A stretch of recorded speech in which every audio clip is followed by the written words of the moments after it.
రాష్ట్రంలో పోలీసులపై రాజకీయ ఒత్తిడి పెరిగిందని రిటైర్డ్ డీజీపీ టి కృష్ణప్రసాద్ అన్నారు. బీఆర్ఎస్ పాలనలో దళితులపై అట్రాసిటీలు పెరిగాయన్నారు.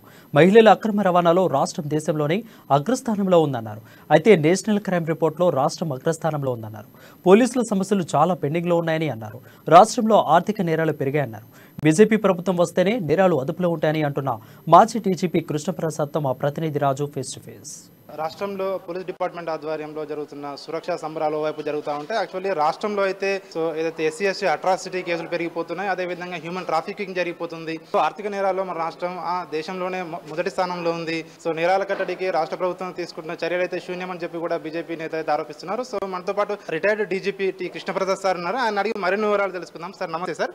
రాష్ట్రంలో ఈ రోజు పోలీస్ డిపార్ట్మెంట్ ఆధ్వర్యంలో మహిళా సంబరాలు ఏవైతే డిపార్ట్మెంట్ లో జరుపుకుంటున్నారు, అంటే రాష్ట్రంలో కేసులు కూడా తగ్గించామని చెప్పి కూడా ప్రభుత్వం అయితే చెప్తా ఉంది. దీనిపై మీరు ఏమంటారు సార్? అంటే తగ్గాయా రాష్ట్రంలో అయితే కేసులు కానీ లేదంటే హ్యూమన్ ట్రాఫికింగ్ కానీ? ముఖ్యంగా మనం చూడవలసింది ఏంటంటే అన్నిటికంటే ఫస్ట్ ఏంటంటే తెలంగాణ పోలీస్ 2014లో మనం అడుగుపెట్టినప్పుడు తెలంగాణ పోలీసు ఆ యంత్రాంగం అనేది యావత్ భారతదేశంలో అన్నిటికంటే బెస్ట్ పోలీస్.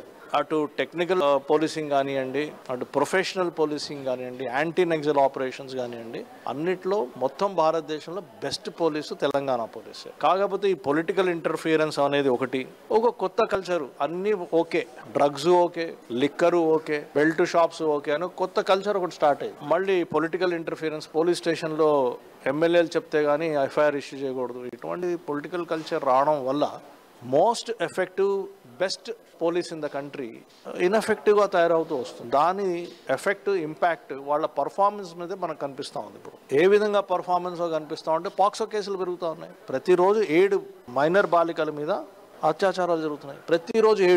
ప్రతిరోజు 20 మంది తెలంగాణ సిటిజన్స్ రోడ్ యాక్సిడెంట్స్లో చనిపోతున్నారు. ప్రతి సంవత్సరం 17% కంటే ఎక్కువ క్రైమ్ అగేన్స్ట్ ఉమెన్ అనేది పెరుగుతూ ఉంది. మహిళల మీద అత్యాచారాలు, వాళ్ళ మీద కేసులు ప్రతి సంవత్సరం 17% పెరుగుతూ ఉంది. ఎస్సీ ఎస్టీ అట్రాసిటీ కేసెస్ చూస్తూ ఉంటే కూడా మనకి ఈరోజు తెలంగాణలో టోటల్ క్రైమ్ వాల్యూమ్లో 36% కేవలం అట్రాసిటీ కేసులే ఉన్నాయి.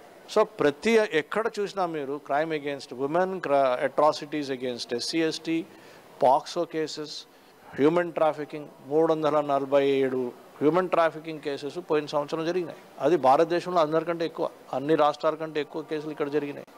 ఏ అంశంలో చూసినా వల్నరబుల్ సెక్షన్స్, అట్టడుగు వర్గాల మీద, బలహీన వర్గాల మీద ఏవైతే అత్యాచారాలు ఉన్నాయో, కేసులు ఉన్నాయో అవన్నీ తెలంగాణలో పెరుగుతూ ఉన్నాయి. ఇవన్నీ జరుగుతూ ఉన్నాయి రాష్ట్రంలో అని చెప్పి రాష్ట్ర ప్రభుత్వం చెప్తా ఉంది. అత్యాధునిక టెక్నాలజీతో పోలీస్ కమాండ్ అండ్ కంట్రోల్ సెంటర్లు కూడా నిర్మించాము. రాష్ట్రంలో అన్ని సీసీ కెమెరాల సర్వేలెన్స్ ఉంది. చీమ చిటుకుమన్నా కూడా ఇక్కడ తెలుస్తుంది. నేరాలను కట్టడి చేశాము అని చెప్తా ఉన్నారు. మీరేమో ఇట్లా చెప్తా ఉన్నారు. అంటే ఇది పోలీస్ డిపార్ట్మెంట్ వైఫల్యమా లేకుంటే ప్రభుత్వ వైఫల్యమా? ఇది యావత్తు ప్రభుత్వ వైఫల్యమే. చిటుక్కున మా కంట్రోల్ రూమ్ తెలుస్తుంది అంటున్నారు. మరి టీఎస్పీఎస్సీ కేసులో మీకు ఎలా తెలిసింది? చిటుక్కున తెలవాలి, ఎందుకు తెలవలేదు? ఎక్కడి నుంచి మహబూబ్ నగర్ నుంచి ఎవరో ఏదో చెప్తే 100కి ఫోన్ చేస్తే అలా తెలుసుకున్నారు. మీకు తెలవలే కదా, ఎవరో చెప్పారు మీకు. ఎక్కడ తెలిసింది చిటుక్కున? మీకు తెలవలేదు. ఆ కంట్రోల్ రూమ్ కట్టారు, దాని మీద ఎన్ని డబ్బులు ఖర్చు పెట్టారు? రెండోది, కేసులు పెరుగుతున్నాయనేది నేషనల్ క్రైమ్ రికార్డ్ బ్యూరో చూపిస్తుంది కదా. మీరేమో చెప్పుకుంటే అయిపోయిందా? కాదు కదా. యావత్తు భారతదేశంలో మొత్తం భారతదేశం యొక్క statistics data national crime record bureau దగ్గర ఉంటుంది. ఆ రికార్డ్ బ్యూరో కూడా ఆ రికార్డు డేటా ఎవరు పంపించారు వాళ్ళకి? మన పోలీసే, మన ప్రభుత్వమే పంపించింది. అదే వాళ్ళు కలెక్షన్ చేసి, కొలేట్ చేసి, అనలైజ్ చేసి డాక్యుమెంట్ లాగా, ఒక బుక్ లాగా పబ్లిష్ చేశారు. మనం చెప్పుకోవడం బాగానే ఉంది. నువ్వు నా తమ్ముడు కావచ్చు, బాహమర్ది కావచ్చు, ఏదో చెప్పుకుని ఆహా నవ్వుకుంటూ వెళ్ళిపోవచ్చు. కరెక్ట్ కాదు. ఫండమెంటల్లీ మనం ఏదైతే జరుగుతూ ఉందో, బలహీన వర్గాల మీద ఏదైతే అత్యాచారాలు కేసులు జరుగుతున్నాయో అవన్నీ కార్పెట్ కింద తోసేసి మళ్ళీ ఏది జరగట్లేదు అని మనం బిహేవ్ చేయడం తప్పు. అంటే సార్ ఇప్పుడు ఇమీడియట్గా ఇప్పుడు ఏం జరగాల్సిన అవసరం ఉంది? అంటే రాష్ట్ర ప్రభుత్వం ఏదైతే ప్రజాప్రతినిధులు ఉన్నారో వాళ్ళ ఇంటర్ఫియరెన్స్ తగ్గాలా పోలీస్ డిపార్ట్మెంట్ పై, లేదంటే వీళ్ళకు అంటే ఏం జరిగితే ఇవన్నీ తగ్గే అవకాశం ఉందని మీరు భావిస్తున్నారు? మొట్టమొదట తెలంగాణ రాష్ట్ర ప్రభుత్వం బాధ్యత తీసుకోవాలి. బాధ్యత తీసుకుని పోలీస్ అధికారులు ఎవరైతే ఉన్నారో, డీజీపీ కావచ్చు, జిల్లా ఎస్పీ కావచ్చు, ఎస్హెచ్ఓ కావచ్చు, వాళ్ళ మీద ఒత్తిడి ఉండకూడదు. వాళ్ళకి ఫ్రీడమ్ ఇవ్వాలి. వాళ్ళు ఏమైనా తప్పులు పని చేస్తే తీసేయండి అక్కడ నుంచి. పోలీస్ డిపార్ట్మెంట్లో ఉన్నంత పనిష్మెంట్ ఎక్కడ ఉండదు. పోలీస్ డిపార్ట్మెంట్లో ఉన్నంత డిసిప్లినరీ యాక్షన్ ఎక్కడ ఉండదు. ఎవరైనా తప్పుగా బిహేవ్ చేస్తే ఎటువంటి యాక్షన్ అయినా తీసుకోండి. కానీ వాళ్ళు కరెక్ట్గా పనిచేస్తున్నప్పుడు వాళ్ళకి చేతులు కట్టేసి పని చేయనీయకుండా అలా చేయడం ఆ political interference is not correct. ఇప్పుడు దేశవ్యాప్తంగా చూసుకున్నట్టయితే రాష్ట్రంలో ఉన్న పోలీస్ డిపార్ట్మెంట్కి మంచి పేరు ఉంది ఎస్పెషల్లీ. సో ఇంత మంచి పేరున్న డిపార్ట్మెంట్లో కూడా ఇట్లా కేసులు పెరుగుతున్నాయంటే మెయిన్ రీజన్ ఏమనుకుంటున్నారు సార్? పొలిటికల్ స్ట్రైట్ అవే పొలిటికల్ ఇంటర్ఫిరెన్స్ అది తగ్గించి వాళ్ళకి స్వేచ్ఛ ఇవ్వాలి, వాళ్ళకి ఫ్రీడమ్ ఇవ్వాలి పనిచేయడానికి. అంటే ఇప్పుడు రాష్ట్రంలో ఉన్న మొత్తం అందరి పోలీస్ అధికారులపై ఇట్లా ఉందని మీరు అనుకుంటున్నారా, లేకుంటే ఎట్లా? అది ఎలా ఉంటుందంటే ఇటువంటి యాక్షన్ నేను చేస్తే నాకు మంచి పోస్టింగ్లు వస్తాయి అని ఒక మెసేజ్ పోతే అలా చేసేవాళ్ళు కొంతమంది ఉన్నారు పోస్టింగ్ల కోసం.